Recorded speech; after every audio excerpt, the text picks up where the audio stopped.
Bom dia, agora são 10 horas e 24 minutos. Hoje é sexta-feira, 24 de abril. Iniciamos mais uma transmissão ao vivo da Prefeitura de Rio Preto, pelas redes sociais da Prefeitura, pela TV Câmara e também pela Rádio Educativa FM. Bom, então vamos iniciar a atualização do Covid, que nós temos, eu gostaria de começar sobre a campanha de vacinação da influenza. Nós atingimos as nossas duas principais metas, que foi nessa primeira etapa, que são os trabalhadores da saúde, onde nós conseguimos 99,56% de vacinação. E os idosos, que nós conseguimos 109,22% de vacinação. Aí você pergunta, mas vacinou duas vezes alguém? Não, não foi isso. O que acontece é que, primeiro, nós não temos o número exato disso. Isso é dito pelo Ministério através dos censos que existem. Então, nós podemos ter crescido mais do que o esperado. E o segundo, há uma certa invasão de idosos da região para São José do Rio Preto. Isso é dito e todo mundo sabe que isso acontece.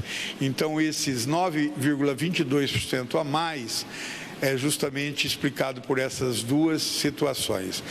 Até o momento, nós conseguimos 67,54% de todos os grupos que são alvos de vacinação. Então, acho que hoje a gente se encontra muito bem, cumprindo as metas. Próximo. Entrando propriamente dito agora, nos casos de síndrome respiratórias e de Covid, até o momento nós tivemos 2.732 suspeitos, tá? Notificados na realidade, né? Mais do que suspeito, a gente tem que dizer notificado. Confirmados, nós temos 72 casos, então nós tivemos um aumento de 3 casos. Lembrar que houve uma certa desatualização, saiu do ar, tivemos algumas dificuldades quanto aos dados com o Ministério da Saúde, mas isso já está sendo resolvido e acredito que na segunda-feira a gente possa dar dados mais concretos. Nós descartamos 935 casos que eram suspeitos. Estão em investigação 125. Eu gostaria de lembrar vocês que teve momento que em investigação nós tínhamos 700, 600 casos. Houve uma melhora muito grande da ação do Adolfo Lutz, que tinham acumulado vários exames nossos e numa força-tarefa conseguiram diminuir significativamente esse número, e hoje nós estamos com 125, o que é um número bem aceitável. Então, nós temos um total já investigados de 1.132, né? E nós temos 1.600 síndromes gripais. Essas síndromes gripais, como todo mundo já está sabendo, porque nós colocamos em outras lives, nós estamos também investigando fora do protocolo do Ministério da Saúde. O Ministério da Saúde não inclui síndrome gripal como casos de investigação, mas São José do Rio Preto, para ter noção exata do que está acontecendo na cidade, nós também estamos fazendo essa investigação e para a semana que vem nós teremos os primeiros resultados a serem publicados. Aí, falando sobre a síndrome respiratória aguda grave, nós tivemos até agora 271 notificações dessa síndrome. Nós tivemos de todos eles internados em 23, quer dizer, estão no momento internados até ontem, 39 casos, 9 estão em UTIs e nós temos 30 em enfermarias. Ainda falando sobre essa síndrome respiratória, desses 232 casos notificados até o momento, nós tivemos 188 pacientes que já tiveram alta, já estão livres para exercerem suas atividades normais. tivemos 41 óbitos de síndrome respiratória. Não confundir esse dado com Covid, tá? Eles estão os 8 nossos de Covid, mais os demais que não são Covids. E nós tivemos 3 atendimentos hospitalares e que foram realizados exames e eles foram dispensados no mesmo dia. Então, esse é o panorama que nós temos das notificações de síndrome respiratórias. Das notificações ainda da síndrome respiratória, por que a gente insiste na síndrome respiratória? Porque é muito difícil, sem um exame, a gente saber se é Covid ou não. Por quê? Os sintomas são iguais. Então, você tem que investigar, internar, isolar, para que, até que o exame saia, que diga é Covid ou não, esse paciente seja tratado como Covid. Ele não pode ser tratado diferente, porque senão você mistura as coisas, tá? Então, por isso que essa síndrome respiratória, ela é insistentemente informado a vocês o número, tá? Desses 188 notificados, nós tivemos em UTI ou em internações simples hospitalares, nós tivemos pacientes que ficaram até 8 dias no hospital, seja em UTI ou não, 82,35%. De 9 a 15 dias, nós tivemos 11,23% dos pacientes, de 16 a 21 dias, 2,61%, e de 21 a 36 dias, 3,4%. O que é importante vocês verem aí?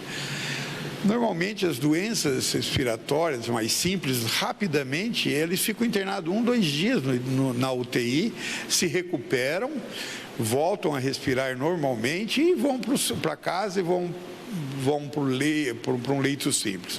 Nessa doença, você vê que 82% dos pacientes só ficaram até 8 dias.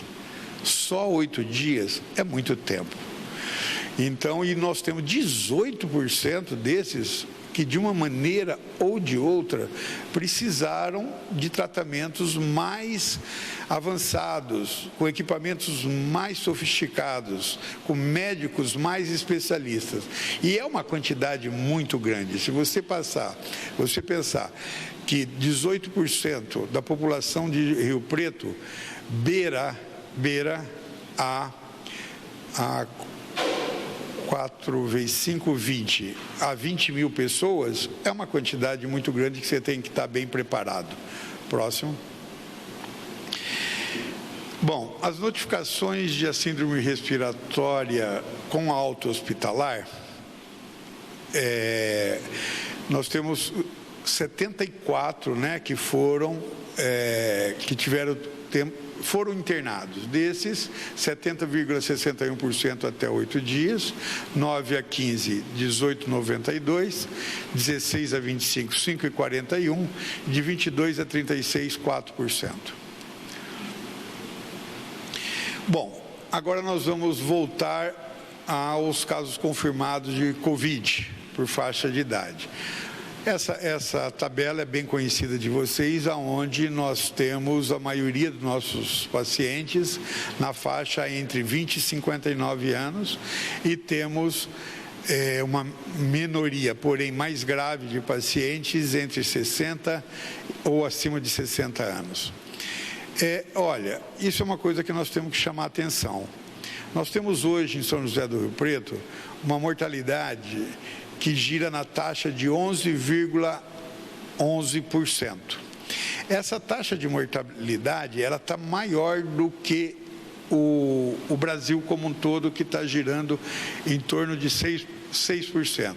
Ou seja, os nossos idosos que tiveram essa doença,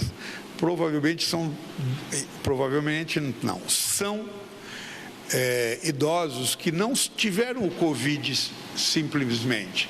Eles tiveram Covid associados a doenças crônicas que já pertenciam a eles. Por exemplo, uma insuficiência cardíaca, um fumante crônico com enfisema pulmonar e assim por diante. Então, são o que a gente chama de comorbidades, que são as doenças associadas ao paciente que podem determinar a letalidade. Então, é importante entender isso. Existem duas palavras que são muito utilizadas na área médica, que a pessoa faleceu com Covid ou de Covid. Com Covid, aquela que foi positivo, tinha muita comorbidade, não chegou a ter uma insuficiência respiratória grave e importante, que levasse aquele pulmão a não fazer trocas gasosas e, de maneira geral, levar a uma letalidade devido à Covid, e aquele paciente que teve Covid se debilitou, tem uma imunidade baixa e veio a óbito em função da doença primária que ele tem.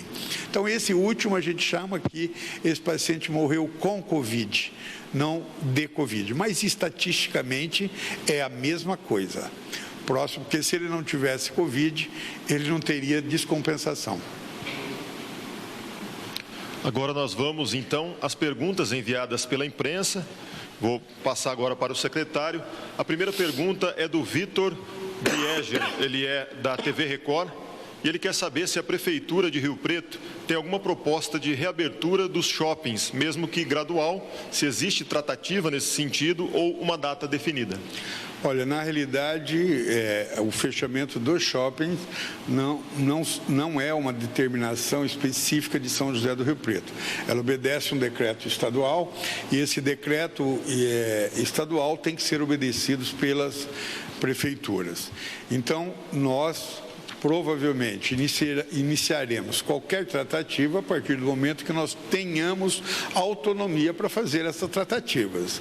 São José do Rio Preto, até neste momento, não tem nenhuma autorização para fazer tratativas individuais. O jornalista Venâncio de Mello, do Jornal de Hoje, afirma que está impressionado como as pessoas insistem em desrespeitar as orientações de saúde e que algumas dizem até não acreditar na existência do vírus, menosprezando um problema aí tão grave à saúde. Ele quer saber como é que o comitê gestor tem lidado com isso e se atitudes como essa, principalmente as fake news, se elas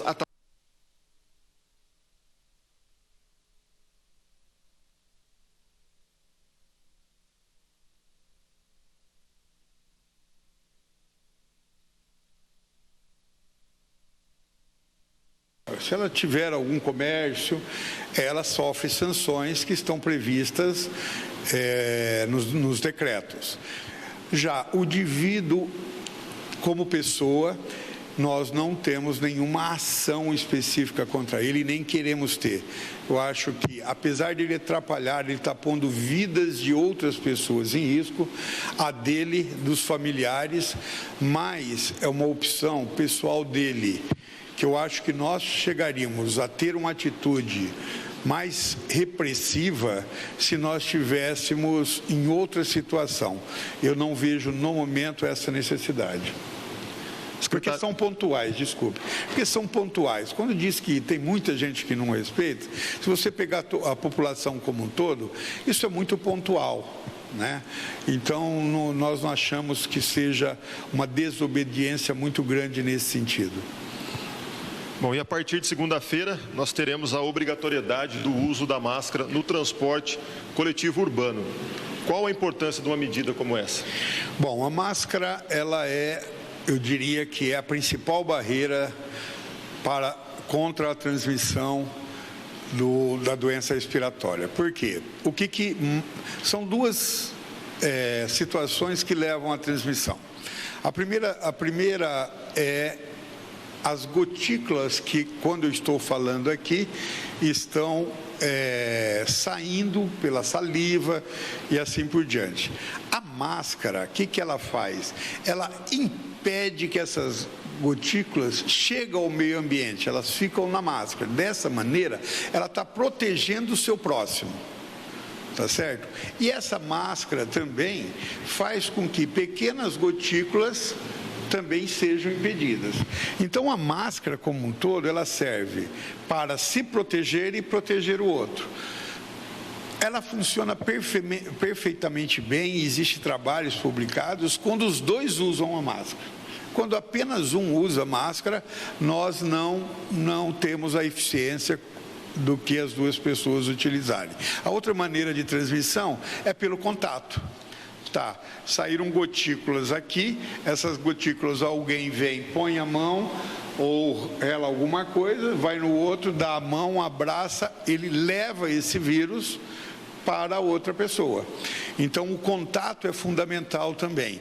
Por isso que a gente sempre fala que quem já teve e está imune, ele está imune para ele, mas ele pode transmitir através do contato se ele teve contato com o vírus, porque somente o organismo dele, depois que o vírus entra, é que será destruído. O senhor já falou aqui algumas vezes em outras transmissões, mas é sempre importante reforçar. A máscara é fundamental, mas é importante também fazer o uso correto e a higienização correta, não é isso? Exatamente.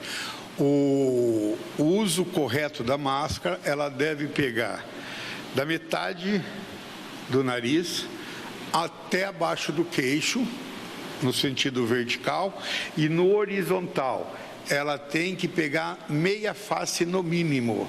No mínimo, ela tem que ser colocada de maneira que não fique ar entrando entre o nariz ou nas laterais. Ela tem que ser bem ajustada à face. Essa é uma maneira. Para lavar a máscara, nós recomendamos que durante 30 minutos ela fique em molho em água sanitária. Depois desses 30 minutos em água sanitária, então ela é retirada e é lavada com água e sabão. Sabão em pó, esse tipo de coisa, que são os detergentes de uma maneira geral. E por fim, que ela seja bem enxaguada, que o enxágue dela seja bem feito. Dessa maneira, nós podemos, depois seca e volta a usar. Lembrar sempre que a manipulação dessa máscara tem que ser feita com muito cuidado e que a pessoa se higienize muito após a lavagem da máscara. Bom, hoje sexta-feira, fim de semana está aí, muita gente vai querer ir ao supermercado ou de repente frequentar pistas de caminhada. Quais são as orientações nesse sentido? Fique em casa. Fique em casa, que essa conscientização de ficar em casa é fundamental. Nós estamos tendo uma ajuda muito grande dos lojistas. Os lojistas, de uma maneira geral, se conscientizaram através do decreto e têm realmente organizado suas filas, têm tem exigido a obrigatoriedade do uso da máscara, e a gente tem visto na cidade com muita satisfação que tanto a população quanto os lojistas se conscientizaram e têm utilizado bastante máscara. Tá certo, secretário. Só aqui nos comentários da nossa live agora, uma pessoa comentou que, até com preocupação com a saúde, que o senhor tossiu algumas vezes, mas o senhor está bem isolado aí, não tem problema, né? É fundamental. Pode notar que toda a minha live eu tosso desde o começo, porque me seca a garganta. Então eu tenho sempre um copo d'água que eu falo muito e acabo não utilizando, mas não tenho nada não, viu? Pode ficar tranquilo. E eu tento tossir da maneira correta, como deve ser. Tá joia, tudo bem com a saúde do secretário, então? Minha saúde está perfeita, graças a Deus. Tá joia, obrigado, secretário, pelas informações. E assim nós concluímos mais uma transmissão ao vivo. Lembrando que o vídeo com essa gravação ficará disponível no canal do YouTube e também na página especial criada dentro do portal da Prefeitura para atualizar a população sobre o combate à pandemia do coronavírus. Um ótimo dia a todos.